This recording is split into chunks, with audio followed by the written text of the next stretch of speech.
My last D&D campaign lasted just over 100 sessions, and looking at the player's character sheets, each of them got around 10 magic items, which means each player got a new magic item about once every 10 sessions on average. So getting a new magic item is a pretty rare and important event for a player. And as a GM, I want to get it right, I want it to count. But between the official books and everything the community has published over the past decade, D&D probably has tens of thousands of magic items for you to pick from. So how do you pick the right one? Well, hi, I'm Trek, I design tabletop RPGs for a living, and I'm here to either validate you for choosing the right item for your party last Friday, or give you a method you can use next Friday so your players never again give you the look.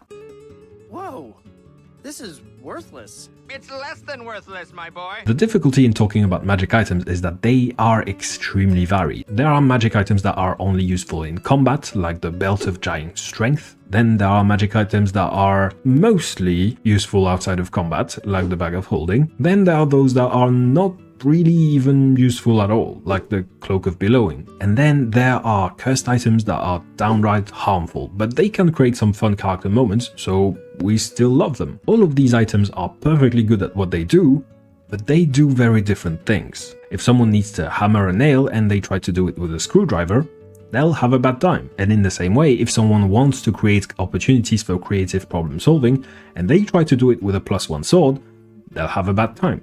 Instead, they need to reach for a portable hole. Does this mean that the +1 sword is a worse magic item than the portable hole? Well, in this situation, yes, but let's think of another situation. You are trying to encourage your players to go on a quest, so you have the quest giver promise them a reward if they succeed. Which one do you reach for? The +1 sword or the portable hole? If your goal is to give your players an incentive, a magic carrot to get them to want to take part in the adventure, then suddenly that +1 sword looks a lot more appealing. It will be mine. Oh yes. So it's not necessarily that one is better than the other, but you need to be able to identify when to reach for each specific tool. The thing is, because those two items both fall under the umbrella term of magic item, it makes it hard to discuss how to use the different types of magic items that exist, because we don't really have the words to even describe what those different types are. So in this video, I want to introduce a new way to differentiate magic items, not based on what they look like, weapons, armors, potions, rings, but based on what role they fulfill within your campaign from a game design standpoint. First are trophies. Those are the items you promise to your players as the rewards for completing an adventure. That can happen in a couple different ways. Maybe your players have a vampire problem, so they investigate a legend about a vampire slaying weapon hidden in some ancient tomb with an unpronounceable name. Argin Vosh Solt. Or the king hires your party to take on a powerful demon lord and promises titles, riches, and a couple pieces of magical loot as recompense. Or if your setting has them, it could just take the form of a magic items shop, where there is a powerful item on display that's just way too expensive for your players right now. The point of trophies is to give your players something to aspire to, a long-term goal to keep them motivated. If you have an item that's pretty much only useful in combat, it's usually better to treat it as a trophy. For example, if you just hand your players a +1 sword out of the blue, they're probably just going to change 2 numbers on their character sheet and forget about it in 2 weeks. But if you promise them a +1 sword, but it takes them 10 sessions to finally earn it, then by the time your players get it, that +1 sword isn't just a +1 sword anymore, it now has a story, the one you just told over the past 10 sessions of your game. Trophies don't necessarily need to alter the type of decisions your players make after getting one, but if you use them right, they have already influenced the decisions your players were making before they even got their hands on that trophy. But there are good trophies and bad trophies. For example, let's take these 2 items, the Vorpal Sword and the Moonblade. Those are both iconic, legendary items that were created way back in 1st edition D&D, but they're not equally iconic, right? If I ask you, what does each of these 2 items do? You can probably tell me that the Vorpal Sword turns people into a lowercase version of themselves. But can you tell me what the Moonblade does without looking it up? Probably not. It's got a bunch of different effects, but as a result, none of them get to be nearly as cool as the Vorpal Sword's ability to be a portable French Revolution. So a good trophy is usually a simple one. Items have a limited power budget, but if you spend it all on one effect instead of spreading it between a bunch of generic effects, then that one effect gets to be awesome. The item only does one thing, but it does it very well. It's more appealing, and appealing is exactly what we want out of a trophy, because once again, our goal with trophies is to make our players want them. So let's create a trophy. These are the Lunar Scimitars. They're a pair of +1 scimitars that only take one attunement slot between the two of them, one called the Waning Crescent and the other one called the Waxing Crescent. And once per day, you can create a 20-foot area around yourself. If you have the Waning Crescent, whenever you hit a creature in the area, you regain 1d4 hit points. If you have the Waxing Crescent, whenever you hit a creature in the area, it takes an extra 1d4 damage. And of course, if you have both effects happen. But here's the key. You only give your players one of the two scimitars. Identifying the item will reveal that there's a second one, but the players will have to go on some kind of quest in order to get it. Maybe that second one is in a dungeon somewhere, maybe it's in the hands of a rival, maybe it's a gift from a goddess of the moon, and you will need to fulfill her requests in order to get the second one. And since what matters with trophies is making your players desperately want them, something that can help a lot is to describe your magic items in a very appealing way. If your +1 sword is just a good sword, your players are probably not going to care, but if you tell them that the names of each past wielder of this sword are etched into the blade like a roll of honor, well now, your players probably want to etch their own name into that sword, and you've given them something to aspire to. Now, not all of us are authors who can improvise appealing descriptions like these. Personally, most of my games have the vocabulary of a 12-year-old, on a good day. So when I need a good description for an item, like the one from earlier, I go to today's sponsor, dScryb. They have thousands of descriptions from award-winning writers, covering just about every single magic item from official sources, as well as actions during combat, monsters, NPCs, locations, even dialogue. If you want to give it a try, a lot of these descriptions are free, but you can unlock the entire website, including Opus, the music and ambient sounds app, for 30 days by using the promo code TROKIROS. Okay, back to magic items. The second category is gifts. Those are items you surprise your players with. You don't foreshadow them like trophies.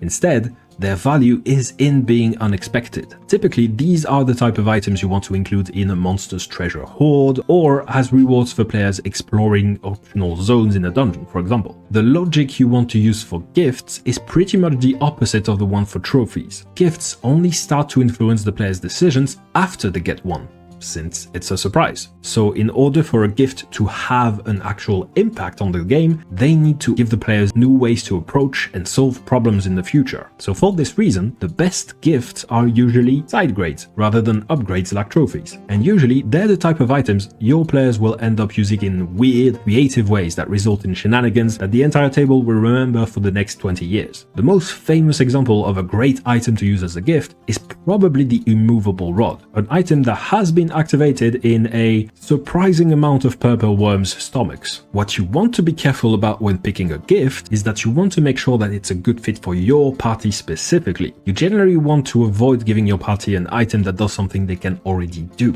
For example, a hat of disguise can be a great gift. But if your party has a warlock with the Mask of Many Faces invocation, and they've specifically used that invocation in their backstory to escape from captivity, well, they have an emotional attachment to that invocation. It's what makes their character feel special. So instead of the hat feeling like a great gift, suddenly it feels like you're invalidating their character creation choice. So just like with gifts in real life, the key to being great at giving gifts is to know the recipient very well. Also, if you have a wild magic sorcerer in your party, look up the Mesium apparatus from Guildmaster's Guide to Ravnica and thank me later. So let's create a gift. This is the sound Siphon. When you blow into it, you can place a mote of light either in the shape of a musical note or in the shape of a musical rest. They stay in place for 1 hour, and during that time, any sound that reaches the musical rest is reproduced from the location of the musical note. In combat, you can use this to extend the area of a spell that deals thunder damage, but outside of combat,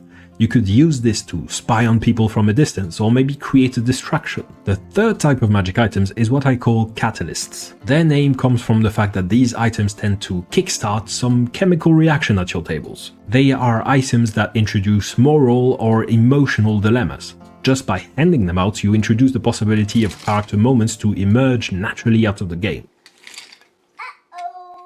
If gifts are items that are all about the logos, Catalysts are all about the ethos and the pathos. Sentient items and cursed items usually fall in this category. MacGuffins, the items at the center of your campaign's entire story, are also typically catalysts, but not every catalyst is a MacGuffin. Sometimes you also find items where the cost for activating the item is to do some roleplay. If you're familiar with the Inspiring Leader feat, imagine items that work like that. One of my favorite catalysts is Lunar, the Living Sunbeam from Nimble 5e. It's a single-use magic item that can deal a bunch of damage and heal all allies in an area, but it's also a cheery little guy that looks like this. It's incredibly cute and your players will get emotionally attached to it. They will not want to sacrifice it, but they will be tempted because this effect is really powerful. Items that are illegal to own can also be great catalysts. For example, one time my players were exploring the abandoned tomb of some ancient sovereign from a fallen empire. In it, they found a Rod of Rulership,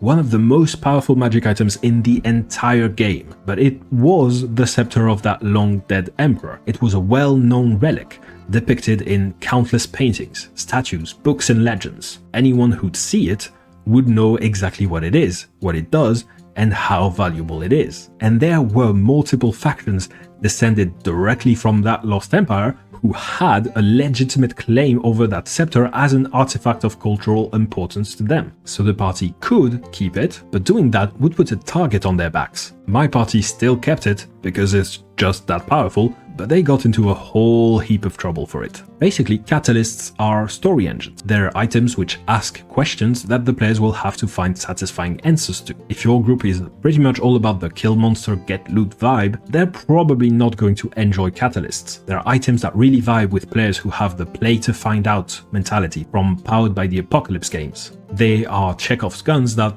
are going to fire eventually, and hopefully it's going to be interesting when your players decide when, how, and why. The one thing to avoid with catalysts is giving your players too many of them. Ideally, you want to wait until the story threads set up by the previous catalyst have all been paid off, maybe even resolved, before you introduce a new one for that player. You want these items to be the B plot of your campaign, but maybe not the C plot and the D plot and the E plot. Otherwise, your players will start to feel like they're juggling too many plates. So let's create a catalyst. This is the Ring of Jadebreath. It's typically found in the treasure hoard of a black dragon because it's made of a crystallized acid breath. By default, the ring grants immunity to acid damage and a small acid damage bonus. But if you're reduced to 0 hit points while wearing the ring, it reveals its true nature as a cursed item. You immediately gain 100 temporary hit points, transform into a young black dragon, and you become unable to distinguish friends from foes. So next time you're in a bad situation, this ring will probably turn it into a much worse situation. Black dragons are spiteful creatures, so they tend to hide items like these in their hoards so that if they go down, you will go down with them. But it's also a powerful effect, the kind that will tempt your players to keep using it, despite the risk. Maybe it will backfire spectacularly and cause untold collateral damage, or maybe they'll get away with it. You'll have to play to find out. And finally, there are props. Props are items that are not necessarily meant for adventurers. They're set dressing that you use to set the mood and flesh out your world. Most of them are going to be pretty weak, common magic items. For example, in the Eberron setting, people do not take showers. Instead, they use magical cleansing stones that just clean them and their clothes in a couple seconds. And you will find those cleansing stones in pretty much every town square. They're installed there for public use. Your players are probably not going to find a use for a cleansing stone throughout their adventures, but that's okay. That is not why this item exists. Because just by having this item in the setting and showing people using it in their daily lives, Eberron gets to deliver on the idea that it's a wide magic setting, where magic is everywhere and it's part of people's daily lives, but it's also very weak magic that is mostly used for household tasks, and high-level spells are still extremely rare. Then on the opposite end of the scales, props can also be extremely powerful, but impractical for adventurers to bring on their adventures. The classic example would be a Mythalar from the Forgotten Realms. It's basically a giant magic battery that's powerful enough to keep a city flying in the air for centuries, but it's also a giant magic battery, so you're not going to fit that in your backpack. Not to mention, Mythalars are also so powerful that they disintegrate anyone who touches them. Something like the Wand of Orcus can also be a prop. It's a massively powerful artifact, but it also belongs to someone who is likely the big bad evil guy, or the big, of whatever campaign he appears in. So if your players ever manage to get their hands on it, it's probably the end of your campaign anyway. It can't be used to derail your campaign, but maybe your players can have some fun with it during the epilogue. So let's create a prop. This is the Wand of the Unhappy Alchemist. It can transform gold into lead, wine into water, and salt into sand. This was probably made by an unsuccessful alchemist who tried to achieve the exact opposite of what this item can do. There's probably a story there. Maybe your players will go look for that alchemist and help them. Maybe they'll just chuckle and move along with their life. That's fine either way. Just having this item in a treasure hoard somewhere will already add a ton of charm to your campaign, and that's all it needs to do. If you want the item cards for the 4 magic items I've shared in this video, they are all included in Trek's Treasure Trove. It's a collection of 60 magic items which you can get either as a PDF or as a physical deck of tarot cards that you can physically hand over the physical table to your physical players, so they don't have to waste 10 minutes of your next session scribbling on their character sheets. So you can make your players feel like the real treasure is actually not your friendship, but this magical spyglass that you just gave them that was designed by me and my team of award-winning game designers and illustrated by an actual human. This one specifically. So if you're tired of giving your players the same +1 sword that's been reprinted over and over again for the past 50 years, check out the link in the video description. And super special thanks to my patrons at the all-seeing level: Rafa, Michael 3mod, and Ebert. Here's a bunch of YouTube comments that testify that you guys smell very good. Okay, bye!